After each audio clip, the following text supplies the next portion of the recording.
Olá a todos, bom dia, boa tarde, boa noite para quem vai assistir essa gravação pelo YouTube e para os amados que estão aqui, eu já saudei com a paz do Senhor. O livro que nós estamos acompanhando, como vocês já sabem, é o livro Os Caçadores de Deus. Para quem não participa desse clube do livro, nós temos um grupo no WhatsApp, do qual, se você desejar participar, é só enviar uma solicitação, até no comentário mesmo no YouTube, ou se tiver o meu contato pessoal, manda lá que a gente lhe adiciona nesse grupo, e lá é que a gente manda os dados para participar desse clube. Lá a gente posta o livro, a gente pode estar comentando alguma coisa também. Então, eu acho muito importante. Eu sinto necessidade demais de fazer parte de pessoas que me incentivem a leituras, a enriquecer o nosso conhecimento, como eu coloquei na mensagem que eu enviei nos grupos, né? Acerca da cultura do céu. Porque às vezes a gente está tão envolvido na cultura desse mundo, nas coisas desse mundo, nos costumes, nos hábitos deste mundo, e nos esquecemos de nos envolver com as coisas do alto, como disse Paulo nas suas cartas: pensai nas coisas do alto e não nas terrenas que perecem. Mas se a gente for observar, a gente passa mais tempo voltado para as coisas dessa vida do que ocupado com a cultura do céu. Por isso que eu gosto de me juntar para fazer leitura da Bíblia em um ano. Inclusive a gente tem outro grupo para isso, e juntar para ler livros cristãos e se edificar, juntar para fazer oração, sempre juntar para agregar, né? Então vou apresentar aqui minha tela para vocês acompanharem a leitura comigo. Sim, o livro é Os Caçadores de Deus. Na semana passada nós apresentamos o capítulo 1. Então, a cada semana a gente ia apresentando um capítulo. O capítulo 2, ele começa com, tem esse título: Não há pão na casa. Bem, ele começa fazendo logo uma afirmaçãozinha pesada. Casa do pão, aqui nessa leitura, nós começamos aprendendo que é Jerusalém, ou Belém. Belém é a casa do pão. Mais à frente ele vai apresentar aquela história de Noemi, de Ruth e tal, que ela sai de Belém, vai para Moabe, e lá ela perde o marido e tal. Daqui a pouco a gente vai entrar nessa história, e é lá que aparece Belém e essa história do pão. E Belém, ela tem no original o significado de casa do pão. Aí ele vai construir a narrativa dele em torno dessa história. Daqui a pouco a gente chega lá. Mas antes de chegar lá, eu tive um probleminha essa semana que eu troquei de equipamento, e eu tinha marcado nesse outro equipamento que eu tinha feito as marcações no PDF tudinho, aí trocou, pronto, agora ficou tudo branquinho aqui, né? Eu gosto de marcar desse jeito aqui, ó, logo da leitura passada. Mas a gente vai se virando aqui, vai dar certo. A primeira afirmação que ele faz, ó: a presença de Deus tem deixado de ser prioridade na igreja moderna.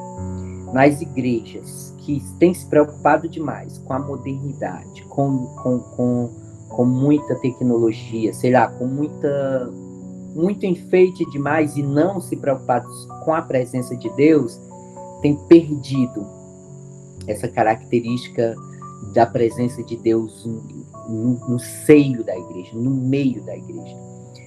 Estamos como padarias abertas, mas que não tem pão. A gente não vai ler tudo não, gente. Eu tô lendo esse trechinho aqui, mas a gente vai pulando e fazendo os resumos, tá bom? Então, é assim que ele vai fazendo, gente. Ele vai fazer esse paralelo com a padaria, com Belém, que significa casa do pão, né, terra do pão, e a história lá de Noemi. Então, ele faz essa afirmação logo, que a igreja ela é uma padaria, beleza, mas sem pão. Aí nós vamos ver o que ele diz para corroborar, para reforçar essa ideia, e se nós concordamos, gente. Tudo que for apresentado no livro, não necessariamente vocês tenham que concordar, tenham que aceitar. Vocês podem apresentar aí também as opiniões de vocês, os argumentos, alguma passagem bíblica para contrapor, ou se concordar, até trazer um reforço para o entendimento, tá bom? Então, vou seguindo aqui, ó. Na verdade, eu vou terminar esse primeiro parágrafo, porque acaba que ajudando no entendimento de todos os outros, ó. Além disso, estamos realmente interessados em vender? Não estamos realmente interessados em vender pão. Apenas gostamos de bate-papo ao redor dos fornos frios e prateleiras vazias. Na verdade, fico imaginando, será que ao menos sabemos se o Senhor está aqui ou não? E se está, o que ele está fazendo? Onde ele está indo? Ou será que estamos preocupados demais em varrer as migalhas imaginárias das padarias sem pão? Pronto, essa é a primeira afirmação que ele traz. E depois o próximo título é: será que sabemos pelo menos quando ele está na cidade? Aqui eu não vou ler tudo porque eu lembro dessa história, dessa passagem aqui que ele destaca. Ele pega uma passagem do Evangelho em que mostra Jesus entrando em Jerusalém, naquela entrada triunfal, no jumentinho, e as pessoas saudando, Hosana, Hosana nas alturas e tal. Mas enquanto isso, os religiosos da época, os sacerdotes, né, os fariseus, os saduceus, eram várias, né, não só os judeus eles tinham várias ramificações religiosas, né, não era só os judeus, tinha judeus, saduceus, fariseus, e cada um tinha um entendimento diferenciado. Mas pegando os sacerdotes eles não foram receber Jesus nessa entrada triunfal na cidade de Jerusalém. E aí ele vai contando aqui, né, que eles ouviram o barulho de Jesus entrando em Jerusalém e eles deviam se perguntar: o que está acontecendo? Vocês estão perturbando o sumo sacerdote. Não sabem o que estamos fazendo. Estamos tendo um importante culto de oração aqui dentro. Sabe por que estamos orando? Estamos orando pela vinda do Messias. Olha aí, gente. O Messias, o próprio Filho de Deus, estava entrando em Jerusalém, mas os sacerdotes estavam preocupados com o trabalho do templo. É um risco que nós corremos, e ele trabalha isso aqui nesse livro, de nós se envolvermos demais com as coisas de Deus e perdermos Deus de vista. Porque foi exatamente o que aconteceu aqui nesse trecho. Os sacerdotes que foram instituídos exatamente por Deus na lei de Moisés, lá no templo do tabernáculo, foram instituídos os sacerdotes, os levitas, as pessoas que iam cuidar do tabernáculo, que depois se tornou o templo de Salomão, e que foi, né, passando o tempo, e eles estavam aqui. Quando Jesus veio, ainda existia, né, eles ainda cuidavam, os levitas e tal, e eles não se ligaram com o que estava acontecendo no momento. Eles não se ligaram com o momento que era da vinda do Messias. Só que eles pintaram a vinda do Messias de uma forma que, quando ele veio na simplicidade, eles não aceitaram. Eles queriam que fosse um rei nos moldes humanos, porque ele é rei sim, mas ele é rei da eternidade. Então ele não precisa dessa pompa humana, ele não precisa ser rei na terra para mostrar-se Deus. Né? Então ele vem contrariando a nossa cultura, né? A cultura do céu ela é totalmente ao avesso da cultura terrena. A cultura terrena, para você ter prestígio, você tem que ter dinheiro. Na cultura terrena, para você ter respeito, você tem que ser rei, como era o que eles queriam, né? Que ele fosse rei na terra, que ele viesse num cavalo branco ou numa carruagem muito pomposa, não sei.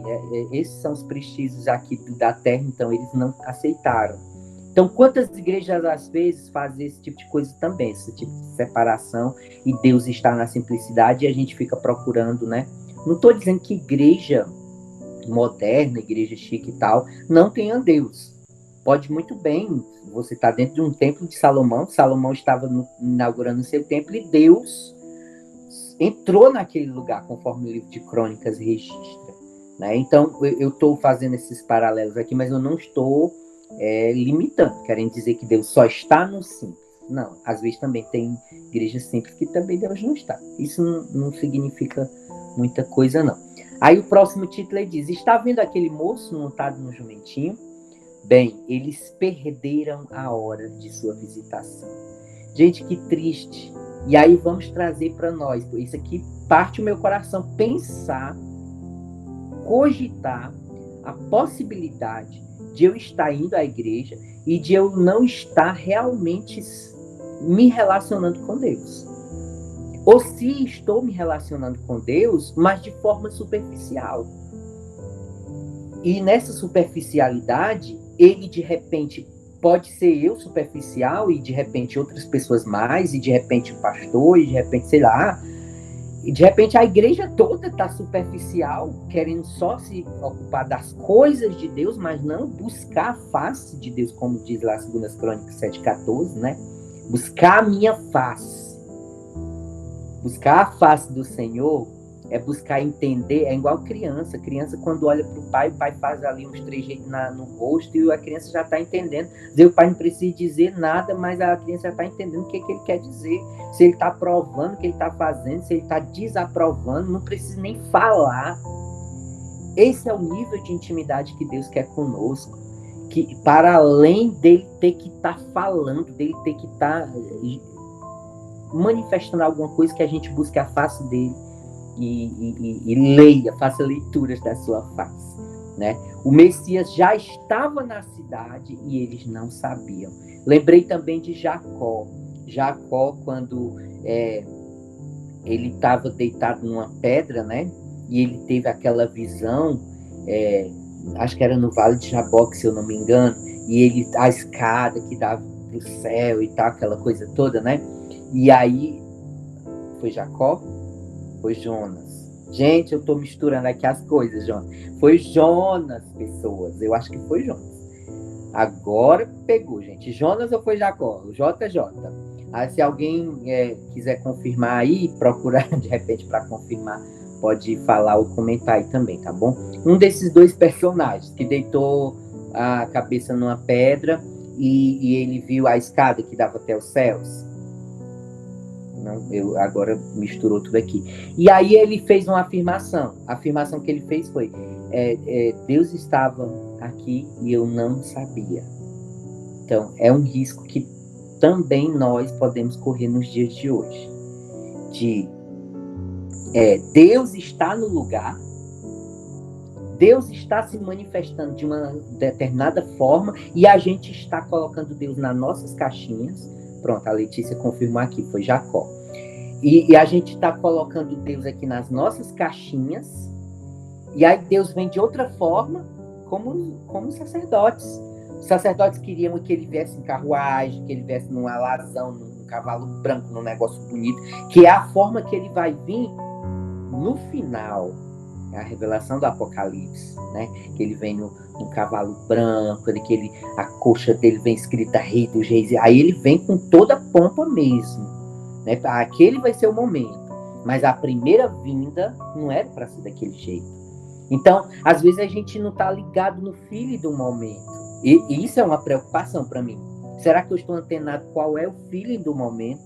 Se o momento é ele vir de forma no vento, no fogo, né, como aquela revelação do profeta, né? Eu ouvi um barulho na rocha, um vento e tal, mas Deus não estava no vento. Ouvi trovões, não sei o que, mas Deus não estava também naquele movimento. Aí veio uma voz mansa e suave e Deus estava.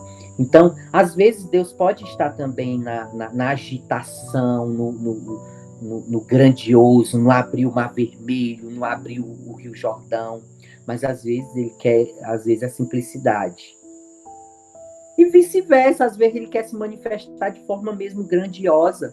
E nós precisamos estar ligados, antenados nisso. Daí a importância da intimidade com Deus. Para saber qual é o momento, o que é agora, o que Deus quer agora. Para mim, ir para a Ásia, evangelizar na Ásia, lembrando aqui de Paulo, que o Espírito Santo impediu Paulo de ir para a Ásia, mas depois, quando ele foi dormir à noite, ele teve a visão do jovem que dizia: passa a Macedônia, né? Vem e evangelizar. Aí ele entendeu que o Espírito Santo estava enviando ele para a Macedônia. Então, para um lugar não era para ir, mas para outro, sim, era para ir. Então, o feeling do momento, né? Então, Deus está pronto para se manifestar, mesmo que precise se desviar de nossas igrejas para manifestar-se em bares. Ai, gente, isso dá assim porque eu concordo. Eu concordo em que sentido? Muitas das vezes a igreja ela está voltada tanto para os homens, há tanta babação, há tanto dos homens, está tão cheio dos homens, de nós mesmos, vamos colocar assim, né? Não só para os outros. A igreja está tão cheia de nós mesmos que eu não sei se Deus tem estômago, né? Falando assim nas expressões humanas mesmo. Se ele tem estômago para ficar no lugar onde o homem cresce mais do que o próprio Deus. E a Bíblia diz que ele não divide sua glória com ninguém. E aí, ele vai se manifestar. Se a igreja não está no feeling do momento, não está entendendo o que é o momento, pode ser que ele vá para os bares. E isso não significa que Deus está se tornando um pecador, não, porque a Bíblia diz que a terra está cheia da sua glória. Não existe lugar onde ele não possa ser encontrado. Agora, existem os lugares onde ele quer se manifestar, onde ele se agrada em se manifestar, mas que ele está em todos os lugares. E o Salmo 139 diz, né? Se eu fizer minha cama nas alturas, tu aí estás, se nos oceanos tu lá também estás. Se eu fizer minha cama no abismo, no Seol, que é como se fosse uma tradução do inferno, ele ali também está, mas não porque ele é o diabo, mas é porque ele preenche tudo. Ele sabe tudo. Ele é Deus realmente. E às vezes a gente fica separando assim, né? Deus só vai para cá, Deus não vai para lá. Claro, tem lugares que ele tem prazer de se manifestar. Como ele diz, onde houver 2 ou 3 reunidos em meu nome, ali eu estarei. Esse estar no sentido de endossar, manifestar, dar graça, encher mesmo. Agora tem lugares que ele só olha. Entende? Ele está, sim, em todos os lugares, mas nem todos ele se manifesta, né? Seríamos sábios em lembrar que ele já fez isso antes, ao se desviar da elite religiosa para jantar com os pobres, profanos e as prostitutas. Então, ele não está ligado nas coisas que às vezes a gente se prende tanto, né? Aqui eu acho que vocês já entenderam, a gente pode passar. O pão é escasso em tempos de fome. É aqui que ele vai contar a história. Pronto, a Letícia quer comentar? Pronto, Letícia. Queria comentar só nessa parte aí que você passou, que é lá bem no finalzinho, que ele fala assim: e o Senhor quer vir, mas do seu jeito, não do nosso. Até que ele venha, a ausência de maravilhas vai assombrar a igreja. E eu acho que é o que a gente está vivendo hoje, né? A ausência de Deus está assombrando as igrejas, porque tem gente que está clamando, está pedindo, está orando e não está tendo resposta. Como o próprio livro diz, está faltando o pão na padaria. Quer dizer, está faltando Deus nas igrejas. Está faltando o eu diminuir e Deus crescer dentro das igrejas. Então, eu acho que isso me chamou muita atenção nessa parte desse livro aí. Esse capítulo todo, né? É forte. É forte. Mas essa parte me chamou. E a ausência de maravilhas, ela vai assombrar a igreja. Isso é só o começo, né? E há pessoas que endossam isso. Não, isso ficou no passado. Isso é só para os tempos bíblicos. E a promessa de Jesus que ele diz que aquele que crê em mim fará as mesmas obras que eu faço e fará ainda maiores. Quer dizer, muitos de nós não temos alcançado nem as mesmas, que dirá e além. Mas a promessa foi que nós pudéssemos ir além, mas através da fé. Aquele que crê em mim, como diz as Escrituras, do seu interior fluirão rios de águas vivas. Aí eu vou logo comentar aqui, que pode ser que eu esqueça na sequência, complementando a fala da Letícia,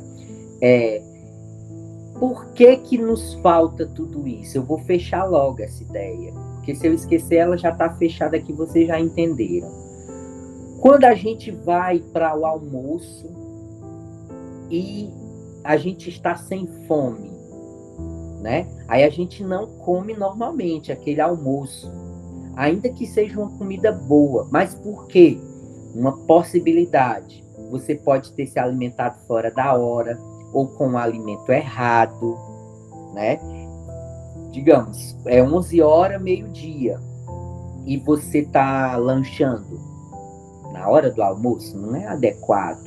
Existe um tempo para tudo debaixo do céu, como diz o pregador, né? Então, se você vai para o culto e você não sente fome da manifestação de Deus, se você não sente fome da presença de Deus, você não sente desejo de ir além, de fazer essas obras maiores, como disse Jesus, você está acomodado com o que você tem, é provável que você esteja se alimentando de outras coisas fora de hora. É provável que a sua fome de Deus ela esteja sendo completada com mídias, com entretenimento. E aqui eu não estou dizendo, não quero rotular as coisas como pecado e simplificar as coisas colocando, isso é pecado, isso não é pecado. Quer dizer, pode usar rede social, não pode usar rede social. A questão não é as coisas em si, mas como nós a utilizamos. Eu sempre uso essa expressão. Uma faca, ela é um instrumento muito importante numa cozinha para corte de diversos alimentos, mas ela pode ser utilizada para tirar a vida de alguém. Então, o problema é a faca? O problema não é a faca, é quem usa aquele instrumento. Então, da mesma forma, eu uso essa analogia para as redes sociais, para tudo, né? A Letícia complementa. A mão levantada de novo ou é ainda da anterior? A mão lá tá levantada. É da anterior. Ah, tá. Eu vi agora que tava ali, aí eu pensei que era de novo. Abaixei. Então, pronto. Então, gente, eu não gosto de tem gente que simplifica demais as coisas. Olha, não pode rede social, não pode, é pecado, isso é pecado, aquilo é pecado, é pecado. Não é assim. Eu acredito que a gente precisa construir um relacionamento lindo e íntimo, tão grande com Deus, a ponto de Ele nos dizer o que é pecado, de Ele nos instigar e nos constranger naquilo que é pecado. E qualquer coisa, na minha concepção, pode se tornar pecado. As coisas mais banais da vida podem se tornar um empecilho para você encontrar-se com Deus, para você desenvolver até o teu trabalho. O nosso trabalho pode roubar o tempo de Deus. Tem pessoas que, às vezes, elas não podem ter as coisas, elas não podem trabalhar muito. Por quê? Porque elas esquecem Deus, elas esquecem. Eu não tenho mais tempo, irmão. Irmão, vamos à igreja, vamos orar. Irmão, não tenho mais tempo, eu não sei o quê. Então, o trabalho ali se tornou um pecado, de alguma forma. Um empecilho, um impedimento. Então, por isso que eu não gosto de simplificar assim as coisas. Mas eu acredito que o nosso relacionamento com Deus é que deve ser incrementado a ponto dele nos orientar. Mas que as redes sociais têm atrapalhado muita gente, eu acredito que sim. As redes sociais têm atrapalhado filmes, séries, televisão, livros, trabalho, muita coisa tem atrapalhado a igreja de se relacionar verdadeiramente com Deus, e algumas delas a gente já rotula como pecado e outras que a gente não rotula tem também atrapalhado, e no fim das contas não vivemos o melhor de Deus nessa terra e não anunciamos o seu reino como deveria. A Kesley colocou aqui, né? Lembrei de Mateus 13, onde fala que se o nosso coração não tiver boa terra, a palavra não frutifica. Muito bem. Pode ser uma palavra arrebatadora, mas se for só pedregulho, né? Então não vai. Então eu espero que cada um de vocês que estão acompanhando, tanto aqui no Google Meet, quanto quem vai assistir depois pelo YouTube, se deixe queimar pela presença de Deus, pela paixão, pelo amor. Entenda, há mais de Deus. Deus não é só isso que nós vivemos. Deus não é só isso que nos falaram.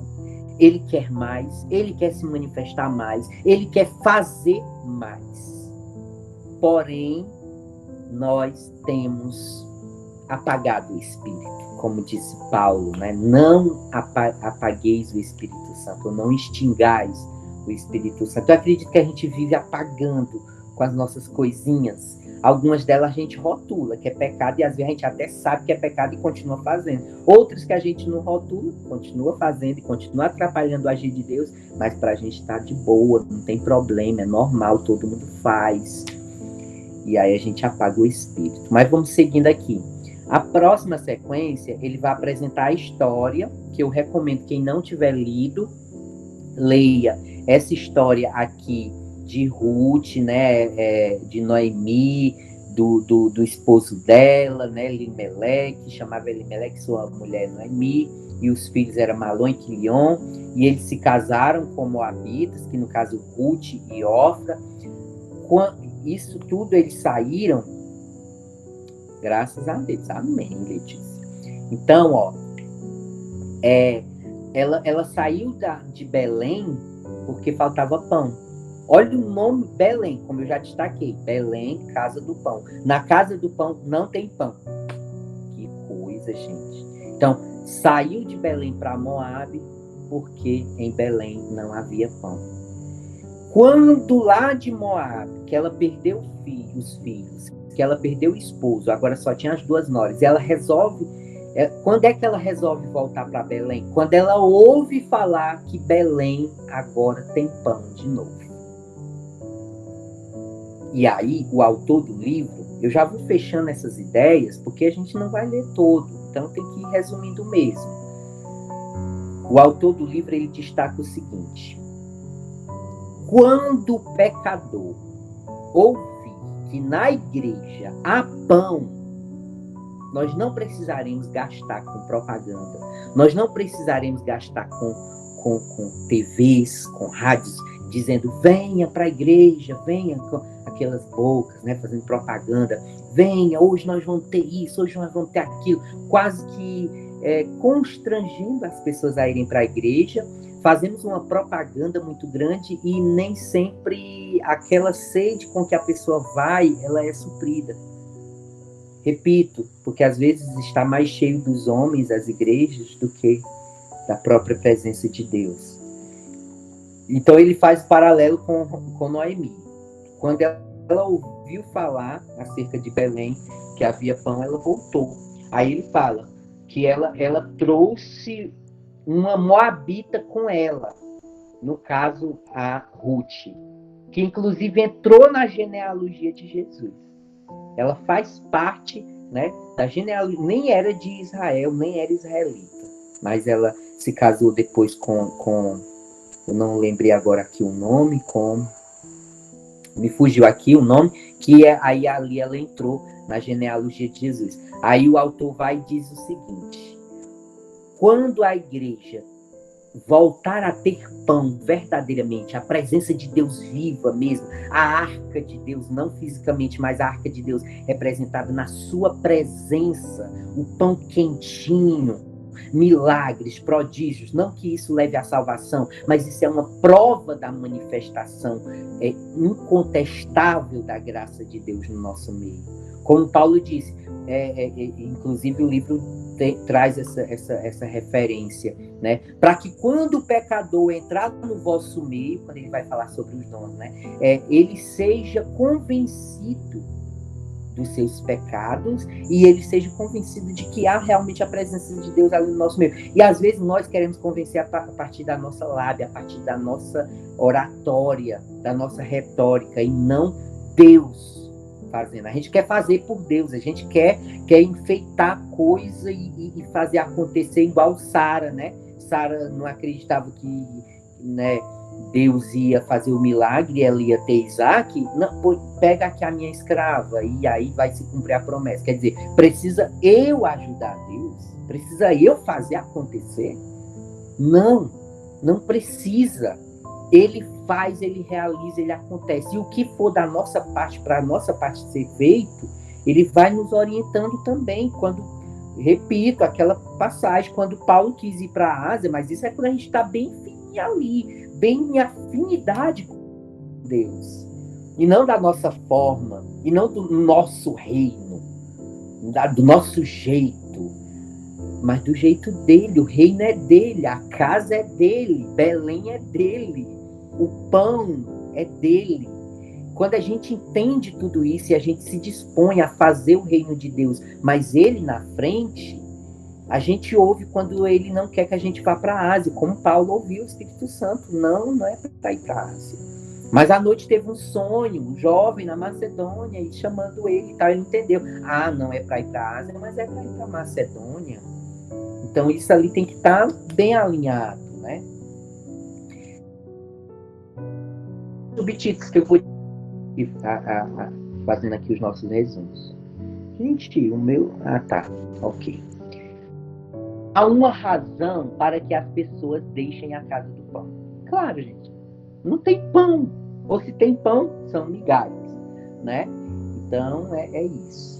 Ele vai explicar aqui a casa do pão. O pão representa, ele vai destacar aqui que o pão representava o quê? O pão da presença, conforme Números 4 e 7. Representava a própria presença de Deus, né? O pão é o pão vivo que desceu do céu, né? Inclusive, outra passagem vai dizer assim: tu és o pão vivo que desceu do céu.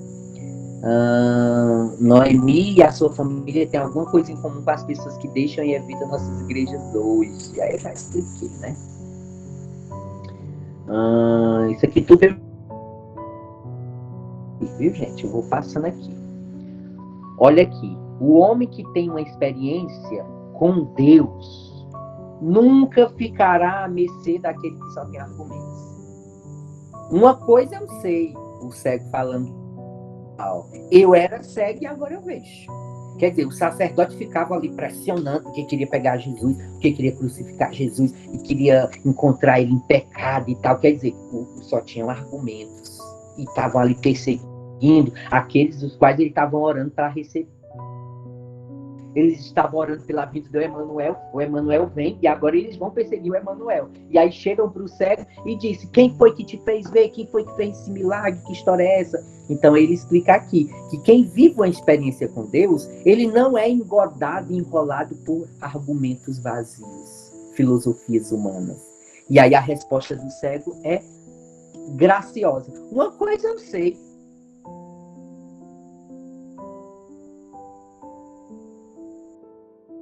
Então, se pudermos conduzir as pessoas à presença manifesta de Deus, todos os aparentes edifícios teológicos construídos de papelão vão se desmoronar, vão perder o sentido, né? Não é eu também aqui, eu não estou simplificando a coisa e rotulando, né? Teologia é ruim, estudar muito é ruim, não. Tudo é a forma como você faz, é como você se apropria das coisas, né? Não estou simplificando dessa forma, não. Porque as pessoas dificilmente curvam suas cabeças quando vêm em nossas reuniões e lugares de adoração. Para onde foi o temor de Deus? Clamamos como o avivalista A.W. Tozer. As pessoas não sentem a presença de Deus em nossas reuniões porque ela não está lá em nível suficiente para estimular os nossos sensores espirituais. E isso, por sua vez, cria outro problema. Quando as pessoas captam um pouco de Deus misturado com muito daquilo que não é de Deus, elas acabam se tornando resistentes ao que é verdadeiro. Então, quando dizemos, Deus está realmente aqui, elas dizem, não, eu estive aí, até comprei uma camiseta e não encontrei. Realmente não funcionou para mim. O problema é que Deus estava lá, mas não havia o suficiente dele. Não havia a experiência da estrada de Damasco. Gente, essa história aqui é o encontro que Paulo teve com o próprio Deus, né? Com o próprio Senhor, no caso, né? Que ele derruba ele do cavalo, ele tem aquela visão, e aí ele diz, por que tu me persegues, né? E aí manda ele para a rua chamada direita, ele fica cego e tal. Quer dizer, essa experiência incontestável de que é Deus de fato, né? Não havia o sentimento inegável e irresistível de sua presença. Gente, quem pode resistir à presença de Deus? Ninguém pode resistir. Agora, quando ela não está num nível suficiente e tal, aí ela é resistível mesmo. Não ela que é resistível. As nossas igrejas são resistíveis. Um dos nossos cultos são resistíveis. Quer dizer, as pessoas, elas esnobam. Por quê? Porque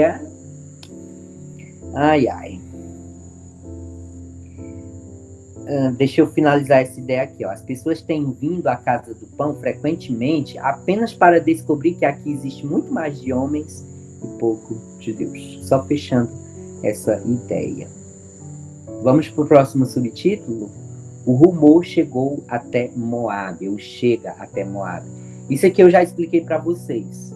Quando o ímpio souber que realmente na Casa do Pão tem pão, no caso, tem a presença incontestável de Deus, pronto. Eles virão. Eles virão, os desviados, porque Noemi, ela representa alguém que saiu, né? Como se fosse desviado de hoje. E quando ela voltar, ela vem com outros. No caso, ela vem com Ruth, né? E é isso que ele destaca aqui. Eu estou passando, e aí se alguém quiser comentar alguma coisa, levanta a mão, ou liga o microfone, tá bom? Ai, vamos lá, seguindo aqui. É porque se fosse ler todo, gente, aí ia longe, né? Satisfeitos com migalhas no chão, podemos desfrutar da presença de Deus muito mais do que temos capacidade de imaginar. Eu quero incentivar você que está acompanhando esse clube hoje, esse encontro, a olhar para o céu com mais sede, com mais fome. Mas ficamos tão satisfeitos com o lugar onde estamos e com o que temos, que não reivindicamos o que há de melhor da parte de Deus. Sim, Ele está se movendo entre nós e trabalhando em nossas vidas, mas temos nos contentado em varrer o chão à procura de migalhas, ao invés de ter as abundâncias fornadas de pão quente que Deus preparou para nós nos fornos dos céus. Ele preparou uma grande mesa cheia de sua presença nesses dias e está clamando ou chamando a igreja: venha e coma, né? Eu cearei com ele e ele comigo, né? Aquela passagem lá de Apocalipse, aquele que abre a porta, né? Ignoramos a chamada de Deus, enquanto cuidadosamente contamos nossas migalhas de pão dormido. Eu vou passando aqui, gente, que eu já resumi meio que essa parte toda aqui. É por isso que vemos homens e mulheres bem posicionados, é interessante isso aqui, ó, socialmente, usando cristais em seus pescoços, na esperança de entrar em contato com algo que esteja além de si mesmos, de sua triste existência. Ricos e pobres se atropelam em filas para grandes seminários sobre iluminação espiritual, paz interior, engolindo passivamente todo o lixo que lhes está sendo passado como se fosse uma última revelação do outro mundo. Lembrei agora lá do João de Deus, né, gente? O cara que atendia, não sei se é em Goiás, que tá preso agora, né? Ele agora tá até preso e tal, mas ele atendeu gente de todo mundo durante muitos anos. Isso, o negócio dele só ruiu, o negócio que dava muito dinheiro, inclusive, né? Porque ele tinha um negócio de abusar as pessoas, né?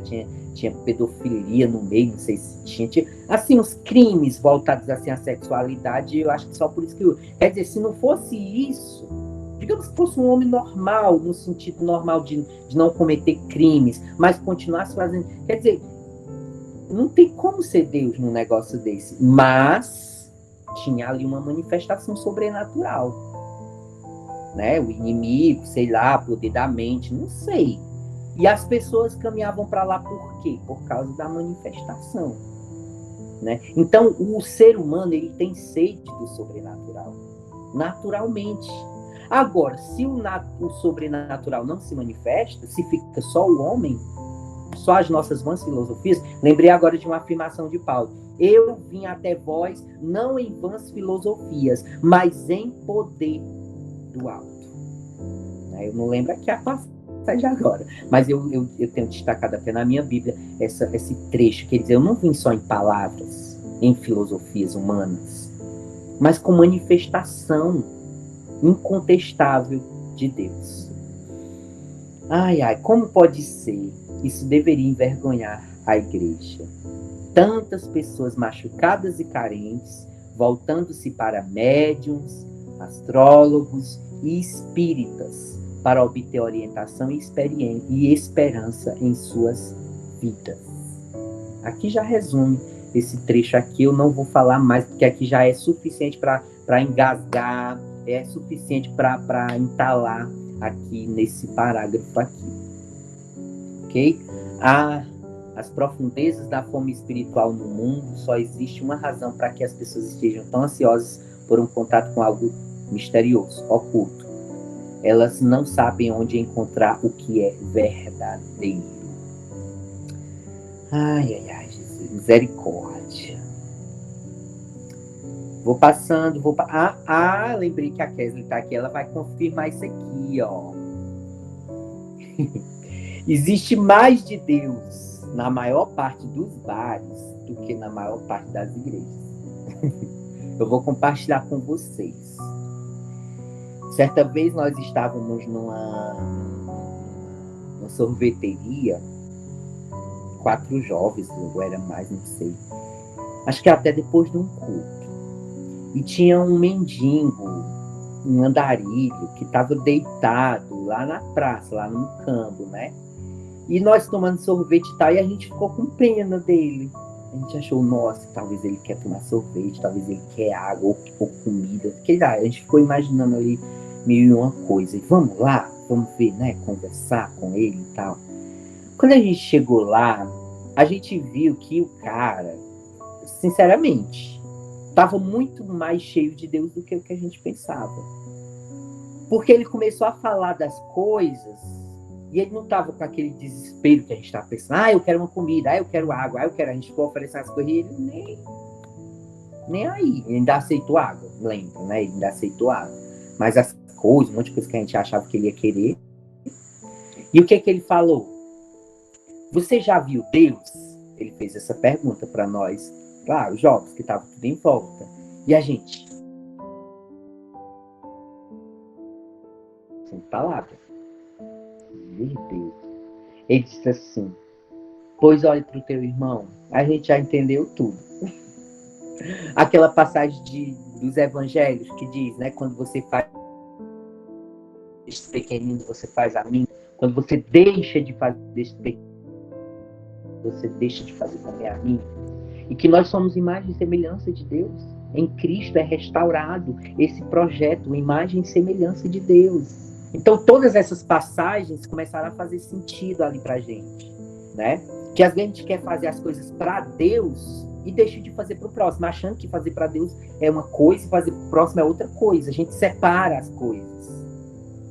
Aí às vezes a gente clama, não sei. Eu só sei que a hora a gente ficou engasgado, a gente encerrou o assunto, a gente foi embora envergonhado, sinceramente. E depois eu até contei na igreja, que é para a gente entender que às vezes a gente acha que o entendimento de Deus só está dentro da igreja.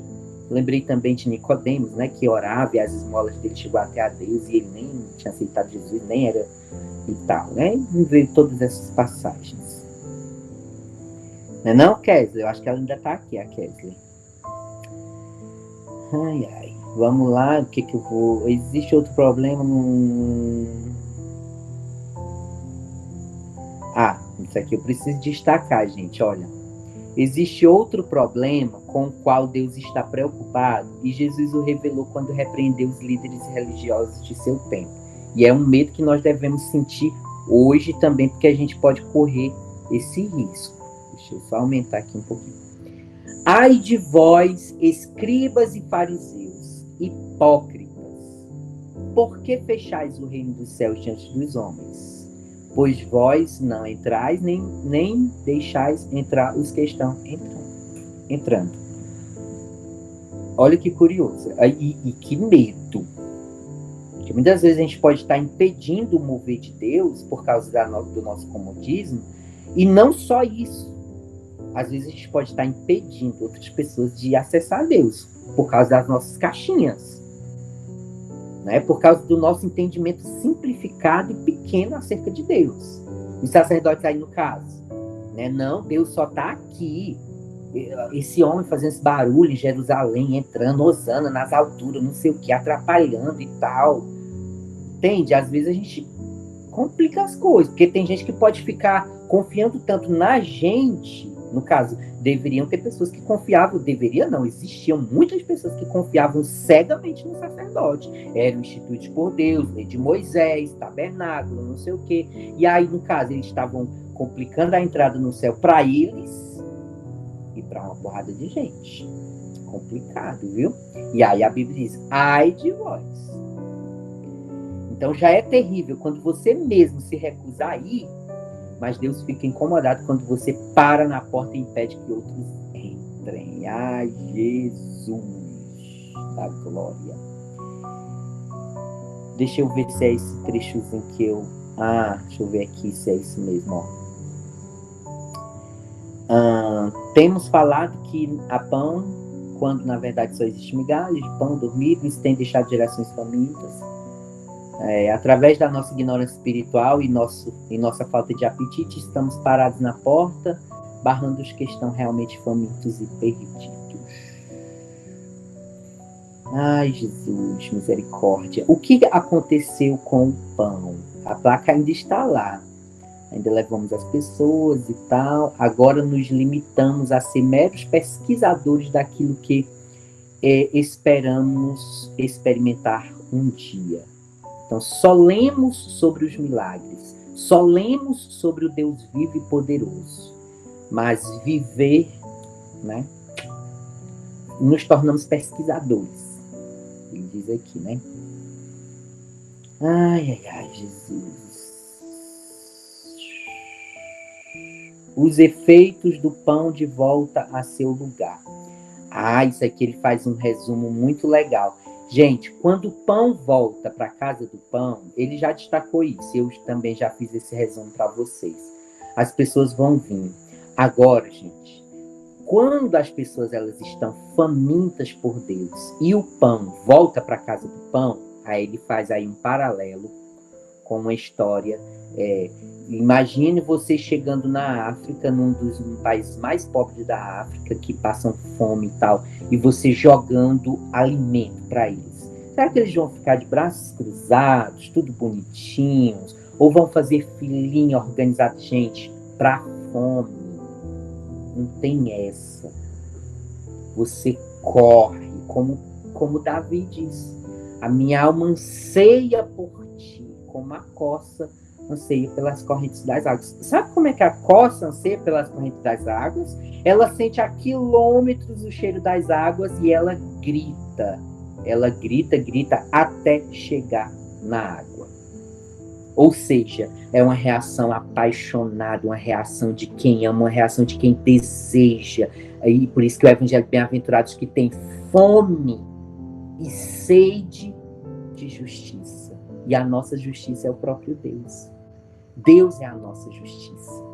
Então, bem-aventurados que têm fome de Deus, da presença, da manifestação, dos milagres, não para nos engrandecer, mas para que o reino dele seja estabelecido, para que as vidas sejam salvas, para que ninguém mais seja enganado com meia conversa, com lorotas, e para que nós mesmos alcancemos o reino de Deus, né?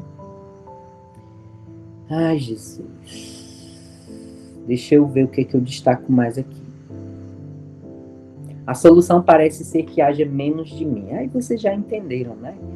O plano satânico consiste em nos manter tão cheios de lixo, olha aí, que não tenhamos fome de Deus. Eu já falei, né? Já meio que nas explicações que eu passei. A gente se volta para tantas outras coisas que Deus se torna um detalhe. Uma coisinha ali, um pontinho, né? No fim do dia e tal. Eu já expliquei, então eu vou passar daqui. Aí é que ele vai contar a história. Você já viu pessoas famintas? Eu quero dizer realmente famintas. Aí é que ele vai contar a história lá da África e tal. E aí ele diz que sente falta disso na igreja, né? Pessoas realmente famintas de Deus, desesperadas mesmo, gritando como a coça que Davi falou, né? E destaca aqui esse trecho, Mateus 11, 12. Desde os tempos de João Batista até agora, o reino dos céus é tomado por esforço, e os que se esforçam se apoderam dele. Glória a Deus. Aqui conta a história, né, que ele insiste que a gente saia das nossas caixinhas, das nossas boas maneiras que acabam atrapalhando, né, o manifestar de Deus. Jesus, quando recebeu aquela mulher, uma mulher que não pertencia, samaritana, né? Não foi. Era de outro povo, eu não sei se não era mulher samaritana, não. Samaritana é aquela do poço, né? Tirar água e tal. Mas uma mulher que veio chorando, né? Clamando em Jesus e tal. E aí embora Jesus a tenha humilhado, a mulher cananeia está aqui, gente, olha. E quanto à impertinente mulher cananeia, que não parava de implorar que Jesus libertasse sua filha endemoniada, em Mateus 15, 28, embora Jesus a tenha humilhado, dizendo, não é bom tomar o pão dos filhos e lançá-lo aos cachorrinhos, ela persistiu, e faminta, e foi tão indelicada, né, e tão incômoda, ou simplesmente tão desesperadamente faminta por pão, que replicou, sim, Senhor, porém os cachorrinhos comem das migalhas que caem da mesa de seus donos. Então, até quando Deus, às vezes, se fizer difícil, que ele não faz, né? Mas ainda que ele faça ali uma situação como essa da mulher, que nós sejamos tão famintos que tem gente que fica procurando coisas, às vezes, para sair da igreja. Quando, na verdade, a gente deveria estar faminto pela presença de Deus, faminto por mais de Deus, ainda que aconteça isso, aquilo, outro, né? Eu acredito que eu já resumi tudo, gente. Um dos primeiros... É bom quando eu marco, gente. Eu expliquei no início, né? Para quem chegou depois. Eu acabei perdendo as minhas marcaçõezinhas de texto que eu tinha feito aqui no PDF. Aqui é contando a história lá da Etiópia, né? Bandeirinha. E se Deus realmente se revelasse em sua igreja? Posso assegurar que os rumores dos famintos em sua cidade ou região espalhariam a notícia rapidamente. Eles viriam todos. Nada tendes porque pediu mal, né? Porque pedis mal. Em comparação, Deus quer fazer, estamos catando farelos, né? Nada tendes porque nada pedis. Tiago 4:2. Não obstante, o salmista Davi canta, através dos tempos que sua semente nunca iria mendigar o pão. A palavra do Senhor era muito rara, as visões não eram frequentes. Aqui ele pega a história de Samuel, né? Foi um profeta em sua geração, mesmo que na época o sacerdote estava ficando sem visão, cego, permitindo o pecado dos seus filhos e tal. E Deus se manifestou através de uma criança, praticamente um adolescente, né? E tal. É interessante a história que ele conta aqui, gente, é porque já está bastante esticada aqui, ó. A lâmpada de Deus estava fraca e prestes a se apagar. A história ainda de Eli e Samuel. Mas isso não chamou a atenção de Eli. Ele já vivia em um permanente estado de penumbra. O jovem Samuel, entretanto, disse, ouço algo. Já é tempo de admitir que a lâmpada de Deus está se apagando. Sim, ainda está queimando, mas as coisas não estão como deveriam estar. Já entenderam tudo, né, gente? Eu vou resumir assim, com os trechos. Creio que o Senhor está prestes a se manifestar. Aquele que abrirá caminhos e que literalmente irá fender os céus para que todos possam comer na mesa de Deus. E pronto, gente. Aqui eu acho que já é a oraçãozinha final, ó. Vamos para a oraçãozinha final, ó. Pai, eu oro para que o Espírito incomode nossos corações e nos transforme em guerreiros de adoração. Oro para que não paremos até que vejamos uma rachadura nos céus e eles se abram. Nossas cidades e nações precisam do Senhor. Não precisamos do Senhor. Nós precisamos do Senhor. Estamos cansados de procurar migalhas no chão. Mande-nos pão quente dos céus, mande-nos o maná de tua presença. Não importa o que você precise ou o que falte em sua vida, o que você realmente precisa é de Deus, e para tê-lo, precisa estar faminto. Oro para que Deus lhe faça sentir fome, para assim qualificar você à promessa de abastança. Jesus disse, bem-aventurados que têm fome e sede de justiça, pois serão saciados. Se pudermos ficar famintos, então ele poderá nos santificar. Ele colocará os pedaços de nossa vida no lugar, mas a nossa fome é a chave de tudo. Então, quando você se encontrar procurando migalhas no chão da casa do pão, ore: Senhor, desperte em mim uma fome incontrolável. Ai, gente, que forte, né, pessoal? Forte, forte, forte. Se alguém quiser comentar.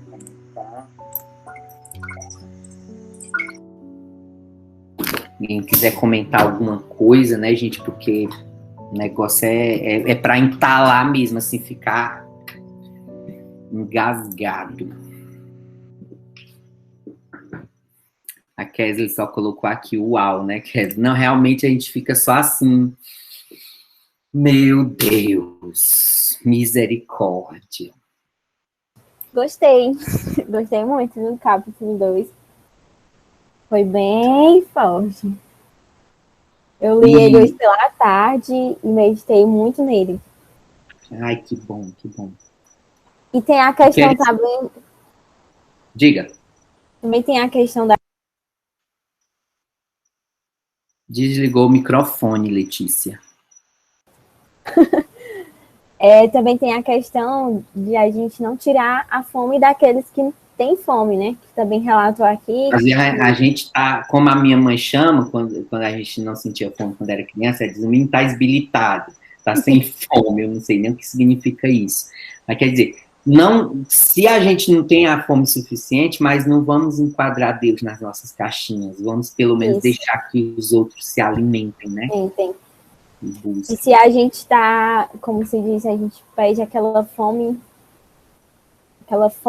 que a gente possa pedir para os outros também, né? Em nossas orações. Para que o Senhor envie para nós, para a nossa igreja, para todos, né? Para que eu acredito que ele vai enviar a promessa lá no livro de Josué, não, de Joel, era que nos últimos dias ele derramaria, né, do seu espírito sobre toda a carne. Quer dizer, nos últimos dias a promessa de esfriar do amor, mas como diz o Alessandro Vilas Boas, mas o esfriar do amor não é para todos, né? É não todos, ele diz muitos, mas não todos. Então haverão aqueles que experimentarão do vinho novo de Deus, do pão novo, do pão vivo que desce do céu.